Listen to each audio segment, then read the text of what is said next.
Hello everyone, my name is Forset Rising, otherwise known as Icarus/Chance, and today I'm joined by SageWabe, the bot laner for Gravity. Sage, how you doing today? Doing good. How are you? I'm doing just fine. Now before we start properly, I do have one thing to say. Yesterday I was on call with some of the salty runback casters, and I spoke with your mid laner, Robbie Bob. He told me to bring up the 15 to 20 minute mark in games. What's the significance of that? So recently in our practices and games, we have quite a lot of trouble during like the 15-minute timer, like Robbie said, with trying to like make the game clean. Hmm. Because we always warn the entire team, like, guys, it's 15, 20 minutes, let's be careful, let's not do something dumb. And then we do something dumb, and the game just gets infinitely harder for no reason. Yeah.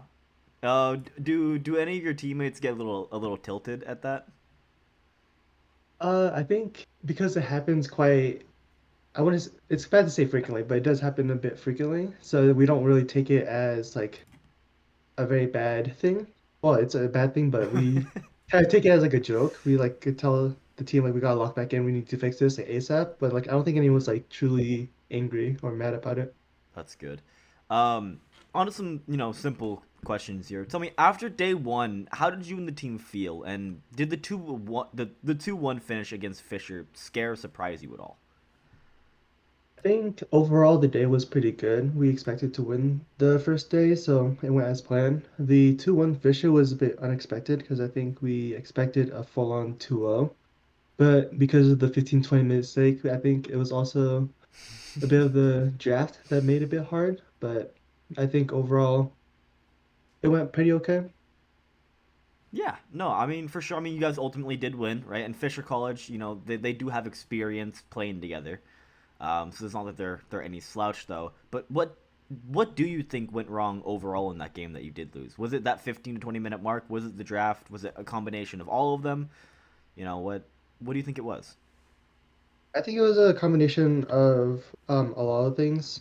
So I think early game we slacked a bit on it, so it definitely wasn't like that smooth transition into mid game. And then the 15-20 minute timer, I think we also messed up. So it definitely made the game super hard for us. And the drafting, I think me going Varus, I think it was poke Varus, I didn't really do as much damage as I could have been able to do. Speaking of Varus, have you been trying the new build recently with the The Hexplate build? I have not. I've heard really I've good been things tr- about it from some of the pro players. I've been doing the AP Varus a bit more just to test it out, but I don't think I've done the Gunblade or the Hextech variation. Yeah. Um, Looking ahead to week two, as a player and an individual, how are you preparing yourself against these high stake matches? I think I've been very busy for this week with work, school, and everything outside. But I've definitely been trying to just think about the game and like during downtime, just like watch pro play and also try and play as many games as I can to just try and keep up the mechanics and everything. But I think for the game day, I think I would definitely be ready enough. For sure. I mean, speaking of week two, you face Doghouse in round one and most likely Tempest in round two. Neither of these teams are slouches. Is there any concern going forward? I think against Dogfin, I don't know if I said it right, but I think we are pretty confident in that matchup.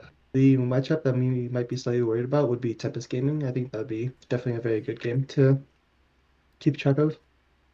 Right. I mean, and looking at that Tempest game, do you think there are any weaknesses that you can exploit against their play?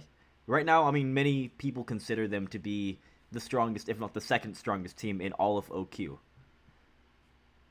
I think that we can. Their bot lane is very good, but I think we can also try and match that. So we can try to play through bot lane, but also our top lane or top side in general is very consistent. So I think that we can use that to be able to get into mid game and play towards our strengths, towards like the mid game to late game, as long as we pass that 15-minute, 20-minute interval. For sure. And as long as you get past that 15 to 20 minute mark, is what you're saying, you can win any game. Yes. Okay. As long as we Fair. don't throw. Just as long as you don't throw, right? You're winning up until you're losing. Um, Tell me, as a player yourself, how would you rate yourself against the other bot laners? I think there's a lot of good ballers just in general in the tournament. I think I can't put myself in like a specific spot, but I think I'm definitely top eight Top eight? at the very least. Fair enough. I mean, you are definitely one of the better known bot laners within the tournament right now. Um, you have been within the scene for a couple years now. 2023 was your debut on Illinois College. You didn't really play with many known players on that roster, and there wasn't really as much pressure, right, playing for the college team. How is it compared to now, where you're playing with some of the most tenured players within the LCS history? Alorum, right, is one of the most well known people within our scene, and a lot of people didn't even think he would be playing anymore. Is having these veteran voices sort of helping you grow? Definitely for sure. I think right now I feel a lot less pressure because I know that everyone is relatively on the same level or like on the same thinking as like me. So I know I don't have to like really pull everyone up and or put everyone down kind of thing to like a certain level of thinking, and we are always on the same page, or we can definitely get on the same page easily. So it's definitely more fun in this like level of play. Right. I mean, was there any concern, with some of these players being on the older side coming in to the roster creation for you? I don't think so. The only worry was, I guess, Alarm, just because he is a retired pro and whatnot, and he doesn't really play solo queue. But I did play with him in ACL, and I always had really like a lot of fun playing with him. And he was always just super consistent, no matter how much or how little he played outside of the scrims. So realistically, I wasn't too worried. Fair enough. Going in, looking forward into the rest of the tournament, whether you drop to the lower bracket or continue through the top, do you think you and the boys around you have a good shot at promoting? I think we definitely have a good chance. As long as we lock in and we clear that 15-20 minute interval, I think we definitely are going to be super strong as a team, and we will definitely give everyone a fight to fight for. For sure. I mean, is that the expectation that's been set Yeah, by everyone around you? I believe so, yeah. All right. I mean, speaking of veteran talents, how did this roster come about? I mean, we from the outside saw it come about at almost the last second here. Was there anything leading up to this, or does it really just, hey, come together at the last moment, and here we're throwing you together? I think at the beginning, I think everyone was trying to like look for different teams. I think Lauren was just kind of chilling unless like someone asked him.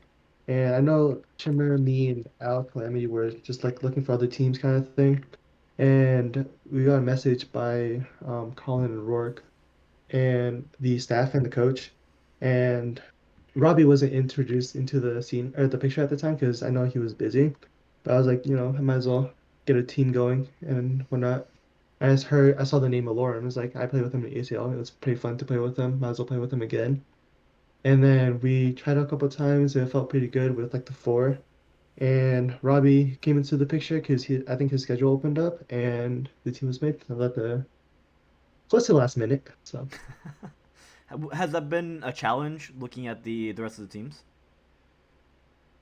Or like just like scouting or No. So for playing together for so little time, has chemistry been an issue compared to like your Tempest gamings and your respawns? I think the chemistry came together pretty well. It took about a scrim or two, but then after that everyone started warming up to each other and started, making team plays together pretty well. Alrighty. Oh, as a player, what expectations do you have on yourself? I think I definitely have high expectations for myself, for sure. Some of the expectations I have for myself would be to mainly get myself to mid game pretty smoothly, not really make any random dumb ints during the early game, obviously, Mm-hmm. and then be able to just pump out damage as much as we can and keep the team together. especially for like fights and whatnot, making sure I call what I need to, do what I need to. Right. You've had some pretty good finishes recently. You recently got second place over an ACL Winter with the Polestar Academy, and then you reached fourth in the regular season for with peak performance with the Lorem. Do you think that contributes to your wanting to play better? Definitely. I think getting like high placement is very nice, but I also definitely want that first place in really anything. Still chasing that number one. If you can make Yep, any changes to the competitive scene right now, what do you think they would be? it's a bit hard. I think at least we'll I just keep it basic for my own understanding, kind of like the tournaments and how they work. I know like this one is the OQ went from 32 to 64, Right. and like keeping track of the brackets would be is like pretty simple enough, but I think kind of like understanding beyond the tournament, like once we get to first place, like what happens there, or like, what happens in the uh OQ for the summer kind of thing. You're just keeping track of everything like ahead of time and having a structured layout before the tournament comes out so no one's confused. Yeah, I mean, more structure, right? Would be really nice. Do you have anything to say to the fans rooting for you? No matter who it is, I really appreciate the support. And moving forward, I'll definitely just be trying to show my best performance and show up on game days. Yeah, I mean, any hot takes going into week two? Um, my cast is dangerous, as shown from day one. Be Oh, careful. be careful. Ban the Kai'Sa, right? Just like don't ban Biego. Thank you so much for the interview, Sage. Before I let you go, is there anyone or anything you want to shout out? Uh, Shout out to my friends IRL for watching, and shout out to the team Gravity for coming together and giving me a fun time to play on. And looking forward to next week. And we're looking forward to watching you. Good luck against Tempest. Sage, thank you for joining me. I've been sorry, my brain just shut off for a moment there. I've been 4 Set Rising. This has been the 4 Set Rising channel. You have a wonderful day.